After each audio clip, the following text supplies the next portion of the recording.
Solusi utama belanja bahan bangunan, Hoki Bangunan.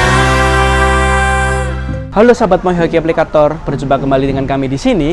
Nah, di video sebelumnya kita sudah membahas tips bagaimana cara memasang stick on wall pengganti plester dan aci dengan lebih praktis dan hemat.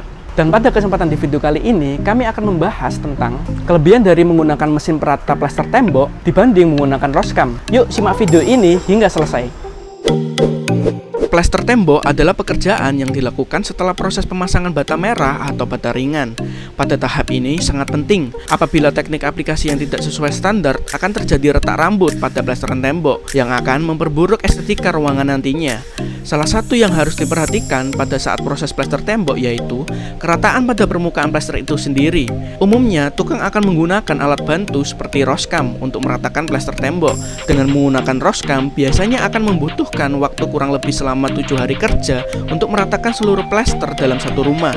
Nah, pada video kali ini kami akan memperkenalkan produk mesin perata plester acian semen tembok yang akan membantu pekerjaan Anda dengan segudang manfaatnya. Teknologi inovasi terbaru sebagai bentuk perhatian untuk para tukang.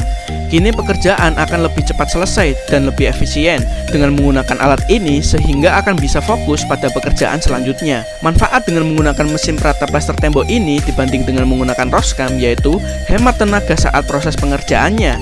Waktu pengerjaan yang jauh lebih cepat, di mana umumnya selesai dalam 1 minggu dengan menggunakan alat ini, akan bisa selesai hanya dengan 1-2 hari kerja saja. Dan hasil akhir plesteran yang jauh lebih mulus dan rapi. Untuk melengkapi kebutuhanmu, kami akan mereferensikan mesin perata plester acian semen tembok dengan kualitas terbaik. Anda bisa menggunakan produk merek JLD Handheld Wall Plaster Germany Technology dan Sabetsu Electric Wall Polishing Machine. Kelebihan dari mesin perata plester tembok tersebut dibanding merek lain yaitu tenaga lebih powerful, kecepatan yang bisa diatur hingga 6 mode kecepatan, hasil akhir yang sangat bagus dan mulus, dan bergaransi resmi Indonesia. Nah, demikian penjelasan tentang kelebihan dari menggunakan mesin perata plester tembok dibanding menggunakan Roskam untuk meratakan permukaan plester acian semen tembok. Semoga bermanfaat. Dan kami informasikan untuk video selanjutnya kita akan membahas tips bagaimana cara menambal tembok di rumah yang retak dengan rapih, kuat, dan tanpa bekas. Kami dari My Hoki Aplikator pamit undur diri. Jangan lupa share video ini, like, komen, dan subscribe YouTube kami Hoki Bangunan dan follow Instagram kami @hokibangunan.sby. Solusi utama belanja bahan bangunan ya, Hoki Bangunan.